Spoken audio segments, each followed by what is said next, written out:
karena anugerah-Mu hari ini ada. Bukan karena kuatku, namun karena Roh-Mu. Ku bawa hatiku, penyembahanku, ku semakin berkurang, Yesus makin bertambah.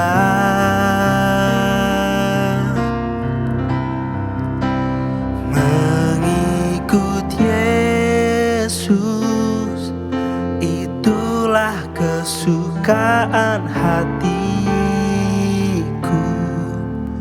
Ku lepas semua hakku untuk mengenal kehendak-Nya di hidupku.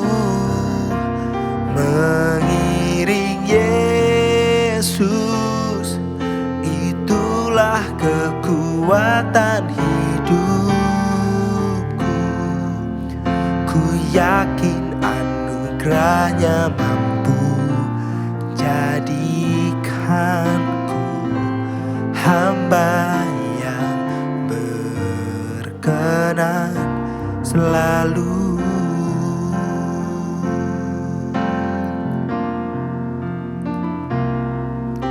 Semua karena anugerah-Mu hari ini ada. Bukan karena kuatku, namun karena Roh-Mu. Ku bawa hatiku, penyembahanku, ku semakin berkurang, Yesus makin bertambah.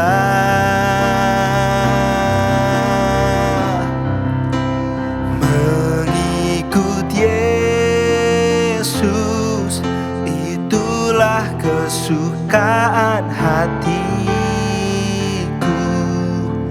Ku lepas semua hakku untuk mengenal kehendak-Nya di hidupku. Mengiring Yesus, itulah kekuatan hidupku. Ku yakin anugerah-Nya mampu jadikanku hamba yang berkenan selalu. Mengikut Yesus, itulah kesukaan hatiku. Ku lepas semua hakku untuk mengenal kehendak-Nya di hidupku. Mengiring Yesus, itulah kekuatan hidupku. Ku yakin anugerah-Nya mampu jadikanku hamba yang berkenan selalu.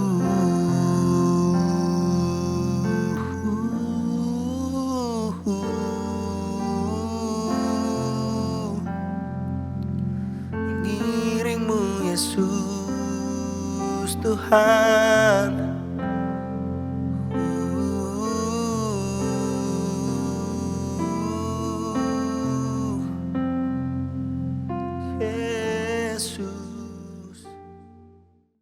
Shalom saudaraku yang dikasihi oleh Tuhan. Saat ini saya mengajak kita semua untuk merenungkan kebenaran firman Tuhan di dalam kitab Keluaran pasal 36 ayat 1 sampai dengan yang keempat. Demikianlah harus bekerja Besaliel dan Aholiab dan setiap orang yang ahli yang telah dikaruniai Tuhan keahlian dan pengertian, sehingga ia tahu melakukan segala macam pekerjaan untuk mendirikan tempat kudus tepat menurut yang diperintahkan Tuhan.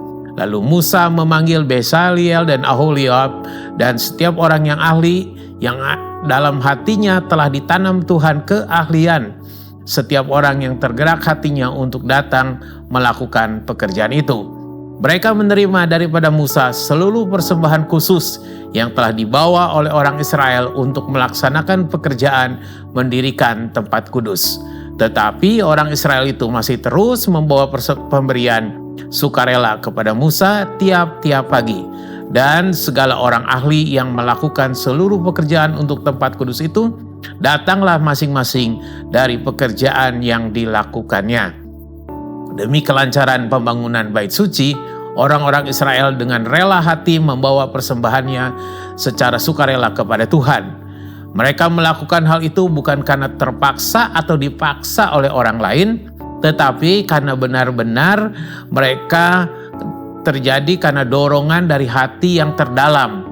Sebagaimana Musa sampaikan, ambillah bagi Tuhan persembahan khusus dari barang kepunyaan, dan setiap orang yang terdorong hatinya harus membawanya sebagai persembahan khusus kepada Tuhan berupa emas, perak, dan tembaga. Di dalam kitab Keluaran 35 ayat yang kelima. Kata keterangan tiap-tiap pagi di dalam ayat 3 yang baru saja kita baca tadi menunjukkan bahwa mereka menempatkan kepentingan Tuhan sebagai prioritas yang utama sebelum mereka mengerjakan pekerjaan lain pada hari itu. Mereka tidak memberikan persembahan kepada Tuhan dari sisa-sisa berkat yang telah diterimanya, melainkan persembahan yang terbaik. Persembahan yang berkenan kepada Tuhan dan menyenangkan hatinya adalah persembahan yang didasari dengan kerelaan hati dan kasih kepada Tuhan.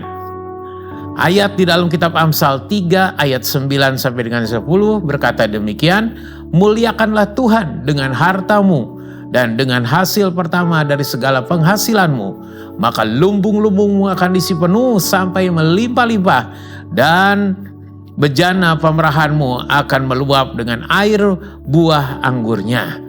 Saudaraku, mari kita merenungkan kebenaran firman Tuhan ini. Bagaimana dengan persembahan yang setiap saat kita bawa untuk Tuhan? Apakah persembahan itu sudah yang terbaik, penuh dengan kerelaan dan kasih kepada Tuhan, sehingga persembahan kita menyenangkan hati Tuhan? Puji nama Tuhan. Mari kita satu di dalam doa. Terima kasih Tuhan untuk pengajaran yang Tuhan berikan kepada kami pada saat ini, untuk kami membawa persembahan kami yang terbaik dengan penuh kerelaan dan penuh sukacita di hadapan-Mu. Karena kami tahu apa yang kami bawa itu semuanya mempermuliakan akan nama Tuhan. Terpujilah nama Tuhan untuk selama-lamanya. Dalam nama Yesus kami berdoa. Amin. Keluaran 36. Demikianlah harus bekerja Bezaleel dan Aholiab, dan setiap orang yang ahli, yang telah dikaruniai Tuhan keahlian dan pengertian, sehingga ia tahu melakukan segala macam pekerjaan untuk mendirikan tempat kudus, tepat menurut yang diperintahkan Tuhan. Lalu Musa memanggil Bezaleel dan Aholiab dan setiap orang yang ahli, yang dalam hatinya telah ditanam Tuhan keahlian, setiap orang yang tergerak hatinya untuk datang melakukan pekerjaan itu. Mereka menerima daripada Musa seluruh persembahan khusus, yang telah dibawa oleh orang Israel untuk melaksanakan pekerjaan mendirikan tempat kudus. Tetapi orang Israel itu masih terus membawa pemberian sukarela kepada Musa tiap-tiap pagi. Dan segala orang ahli yang melakukan seluruh pekerjaan untuk tempat kudus itu, datanglah masing-masing dari pekerjaan yang dilakukannya, dan berkata kepada Musa, rakyat membawa lebih banyak dari yang diperlukan untuk mengerjakan pekerjaan yang diperintahkan Tuhan untuk dilakukan. Lalu Musa memerintahkan, supaya dimaklumkan di mana-mana di perkemahan itu, demikian. Tidak usah lagi ada orang laki-laki atau perempuan yang membuat sesuatu menjadi persembahan khusus bagi tempat kudus. Demikianlah rakyat itu dicegah membawa persembahan lagi. Sebab bahan yang diperlukan mereka telah cukup untuk melakukan segala pekerjaan itu, bahkan berlebih. Membuat kemah suci.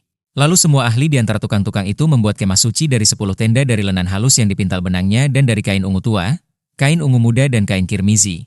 Dengan ada kerupnya, buatan ahli tenun, dibuat orang semuanya itu.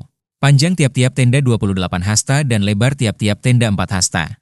Semua tenda itu sama ukurannya. 5 dari tenda itu dirangkap menjadi satu, dan yang 5 lagi juga dirangkap menjadi satu. Pada rangkapan yang pertama, di tepi satu tenda yang di ujung, dibuatlah sosok-sosok kain ungu tua dan demikian juga di tepi satu tenda yang paling ujung pada rangkapan yang kedua. 50 sosok dibuat orang pada tenda yang pertama dan 50 sosok pada tenda yang di ujung pada rangkapan yang kedua, sehingga sosok-sosok itu tepat berhadapan satu sama lain. Dibuatlah 50 kaitan emas dan disambunglah tenda-tenda kemah suci, yang satu dengan yang lain, dengan memakai kaitan itu, sehingga menjadi satu. Dibuatlah tenda-tenda dari bulu kambing menjadi atap kemah yang menudungi kemah suci. 11 tenda dibuat orang. Panjang tiap-tiap tenda 30 hasta dan 4 hasta lebarnya tiap-tiap tenda, yang 11 tenda itu sama ukurannya. Disambunglah 5 dari tenda itu dengan tersendiri dan 6 dari tenda itu dengan tersendiri. Dibuatlah 50 sosok pada rangkapan yang pertama di tepi satu tenda yang di ujung, dan dibuat 50 sosok di tepi satu tenda pada rangkapan yang kedua. Dibuat oranglah 50 kaitan tembaga untuk menyambung tenda-tenda kemah itu, sehingga menjadi satu. Juga dibuatlah untuk kemah itu tudung dari kulit domba jantan yang diwarnai merah, dan tudung dari kulit lumba-lumba di atasnya lagi. Dibuat oranglah untuk kemah suci itu papan dari kayu penaga yang berdiri tegak. 10 hasta panjangnya satu papan dan 1,5 hasta lebarnya tiap-tiap papan. Tiap-tiap papan ada 2 pasaknya yang disengkang satu sama lain. Demikianlah diperbuat dengan segala papan kemah suci. Dibuat oranglah papan-papan untuk kemah suci, 20 papan pada sebelah selatan.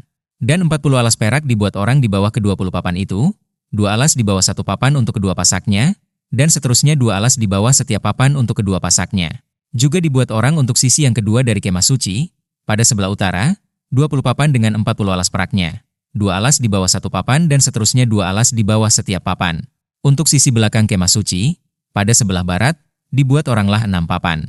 2 papan dibuat orang untuk sudut kemah suci, di sisi belakang. Kedua papan itu kembar pasaknya di sebelah bawah dan seperti itu juga kembar pasaknya di sebelah atas, di dekat gelang yang satu itu. Demikianlah dibuat orang dengan kedua papan yang untuk kedua sudutnya itu. Jadi ada 8 papan dengan alas peraknya, 16 alas, 22 alas di bawah satu papan. Dibuatlah juga kayu lintang dari kayu penaga. 5 untuk papan-papan pada sisi yang satu dari kemah suci, 5 kayu lintang untuk papan-papan pada sisi yang kedua dari kemah suci, dan 5 kayu lintang untuk papan-papan kemah suci yang merupakan sisi belakangnya, pada sebelah barat. Dibuat oranglah kayu lintang yang di tengah menjadi melintang terus di tengah-tengah papan-papan itu dari ujung ke ujung. Papan-papan itu disalut dengan emas, gelang-gelang itu dibuat dari emas sebagai tempat memasukkan kayu-kayu lintang itu, dan kayu-kayu lintang itu disalut dengan emas. Dibuatlah tabir itu dari kain ungu tua, dan kain ungu muda, kain kirmizi dan lenan halus yang dipintal benangnya. Dibuat dengan ada kerupnya, buatan ahli tenun. Dibuat oranglah untuk itu 4 tiang dari kayu penaga dan disalutlah itu dengan emas, dengan ada kaitannya dari emas, lagi dituanglah 4 alas perak untuk tiang itu. Juga dibuat oranglah tirai untuk pintu kemah itu dari kain ungu tua, kain ungu muda, kain kirmizi dan lenan halus yang dipintal benangnya, tenunan yang berwarna-warna, dan kelima tiangnya dengan kaitan untuk tiang itu. Disalutlah ujungnya dan penyambung-penyambungnya dengan emas, dan kelima alasnya itu adalah dari tembaga.